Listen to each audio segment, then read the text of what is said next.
Hello friends, welcome back to my channel Lyceum of Politics. I am back today with another new video. Now today we will discuss about the great Greek philosopher Plato and the concept of justice as discussed by him. Now Plato used the method of dialectics and in an extraordinary way he dealt with the concept of justice. And this video, my friends, is going to be very interesting as I will unfold this fascinating concept in front of your eyes. So please be with us till the end and let's see what Plato meant by justice or what he tried to mean by justice is having and doing what is one's own. Now, the classical period of ancient Greece, which existed in 5th and 4th centuries BC, was definitely one of the most brilliant periods of human history, as you can say. Now, Plato was born at that period. He was born in 427 BC and he had the royal blood of the old Athenian dynasty running through his veins. So, by birth, he was an Athenian. Okay. So during his life, Plato could see the political disturbances within the Greek society, that the Macedonians were sweeping everything from Greece, the reactionaries were rising in Greece, but perhaps the death of his teacher Socrates disturbed him the most. What he did was he left Athens on the death of Socrates and traveled to places like Egypt and southern parts of Italy for almost a decade, until he came back once again to Athens in 386 BC, where he now founded his academy, which is regarded as the first university of the ancient world. In this academy, my friends, Plato nurtured a number of intellectuals. Even one of his most famous students, Aristotle, was also a student of this academy. Now, before explaining his own theory of justice, my friends, Plato reviewed a number of traditional theories of justice that existed at that time in Greece and rejected one by one each of them. Now, the most famous among the existing theories of justice at that time were the traditional theory of justice. Now, this theory was advocated by Cephalus and his son Polemarchus, a representative of the old conventional morality, They held that justice or morality meant being true in word and paying one's own debt to God and men, and also doing good to friends and harm to enemies. So therefore we can say that the conventional view of justice held by Cephalus and Polemarchus regulates mainly the relation between the individuals and ignores the relationship between the society. So Plato rejected this theory on this particular ground, that true justice connotes the spirit of service, which involves an idea of a social whole to which this service could be rendered. Now, another theory was the radical theory of justice. The main advocate of this theory was Thrasymachus. He was one of the representatives of the radical sophists of that time in Greece. He was one of the advocates of this radical theory. He looked at justice from the anti-conventional immoralism of the Enlightenment. He didn't believe in moral obligation. Thus, to him, justice meant the interest of the stronger. Okay, that is the sovereign, which leads to the idea that might is right. So, justice of the state looks after his own interest. But what is justice for a ruler should also be just for an individual in the society. Therefore, justice shall denote the interest of each individual in the society. Every individual must look after only his own interest. But Plato rejected this particular notion also on the ground that justice cannot be the interest of the rulers. Justice should produce social harmony by developing socially expedient behavior. Another kind of theory that existed was the pragmatic theory. Now, according to the basic advocate Glaucon of this theory, justice was nothing more than the child of fear. And it was an artificial creation and a product of social convention. It springs out of the weakness and is not the weapon of the stronger. So his view was absolutely opposite to what was said by Thrasymachus. Plato rejected this particular view of Glaucon also because Plato viewed justice as a virtue. He never accepted justice as a weapon of the weak or the strong or anyone, but to him justice was definitely nothing else than a virtue. Now, Plato elaborated the idea of justice in his famous work Republic. So, after dismissing the existing theory of justice, now he sets himself, through the person of Socrates, the task of discovering the true nature and habitation of justice. The Republic centered around other dialogues of Plato, and this book was a very strong attack against the sophist teachers and the contemporary Greek politics.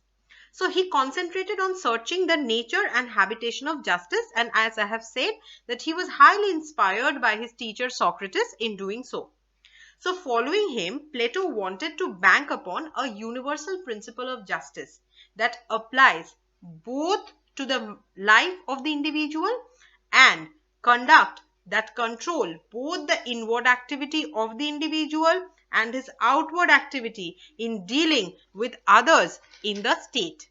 Actually, the Greek word for justice is dikaiosun, as you can pronounce, that comes very close to the concept of morality in English, It represents a disposition to do the right thing. So this is not exactly what we conceive as justice as an English term, right? To us, justice is mainly connected to judicial and administrative acts. When we think about justice, the first thing that comes in our mind is perhaps the Supreme Court of India, the High Court, the judges, the lawyers, the law books, etc. But Plato's justice, my friend, was different from this conventional idea. Okay, so it refers to justice as an organic unity of state and individual. He promoted justice as a virtue, as I have told you in my last slide, a virtue that is possessed by the philosopher king. So in the following discussion, we will discuss this concept of justice in a more elaborate way. As I have said, that justice of Plato applies to both to the life of the individuals and the state. Okay, so justice at the individual level means that each individual possess the basic attributes. They are reason, spirit, and appetite. And justice in the society is ensured when each individual is capable of keeping these attributes under proper bounds.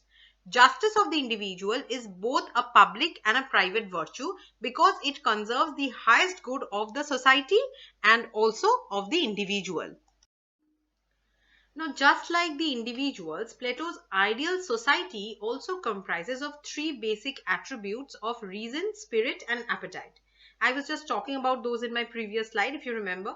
However, these three attributes of the state are represented by the rulers, soldiers, and farmers respectively. Okay, so this class division, according to Plato, is both natural and moral, and they are not a product of any kind of arbitrary imagination or something like that. Now see, Plato holds that each of these sections serve the society in their respective ways. The ruling class, endowed with the attribute of reason, are concerned basically with the making and the unmaking of the nation. Means what?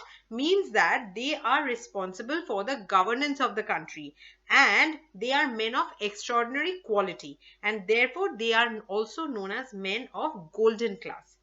They are supposed to be men who have gold in their nature. That is, they are as precious and extraordinary like the metal gold. Okay. Now, the soldiers who defend the society are responsible for the security of the society, and they represent the spirit of the society. They are the warriors who are supposed to be having silver in their nature. Then comes the economic class, which represent the feature of appetite and consists of the majority members of the society. They basically work for the generation of the economy in the society and can be termed as a class who produces wealth for the society. Thus, they are also known as the men of iron class, or rather men having iron in their nature. So, they are naturally less valuable than the ruling and the defending classes.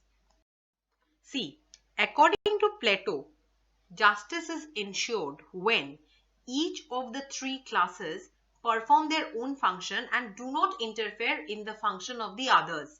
That is, justice is best realized when each of these three classes perform the function which it is best suited to perform without interfering in the sphere of others.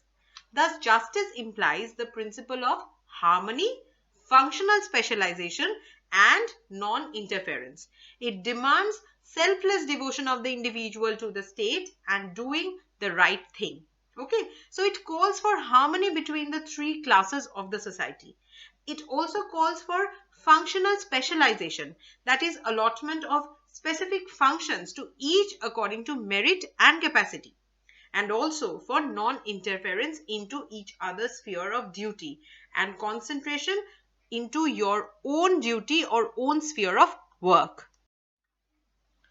So Plato believes that this kind of justice can only prevail in a society which is ruled by his philosopher king, who according to Plato is the ultimate embodiment of reason and do not use his office for self-aggrandizement and works solely for the betterment of the society as a whole.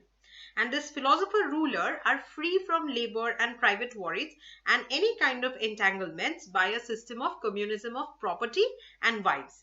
I will discuss, don't worry, about Plato's communism and property in detailed manner in my following videos, and then it will be easier for you to understand this topic more clearly. Okay, so this was basically Plato's idea that justice is basically connected to the concept of an ideal state which actually is ruled by a philosopher king. So my dear friends, now let's sum up Plato's basic ideas of his theory of justice. Firstly, as I said, he talked about justice both at individual and state level. So at the individual level, he wanted recognition of the three elements of reason, spirit, and appetite, and that the individuals should keep them under proper bounds. And also at the state level, he called for the same. Each of these three elements are represented at the state level by three classes respectively, and justice is based on, you remember, harmony, non-interference, and functional specialization.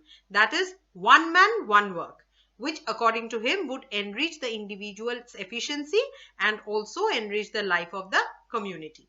Apart from that, he also demanded the rule of philosopher king, or you can say the rule of unselfish intellect. That is the rule of a person who will not use his office for his self-interest, and that the individual existed for and in the state have no existence outside the state, and so there can be no contradiction between the individual and the state. So he called for an organic unity between the individual and the state. So friends, this was Plato's theory of justice for you in very simple terms. I hope you liked it. Very soon I will come up with more informative videos for you. If you like this video, please do subscribe and press the like button, and let's walk together through the road of Lyceum of Politics. Till then, bye bye, keep well, and see you very soon.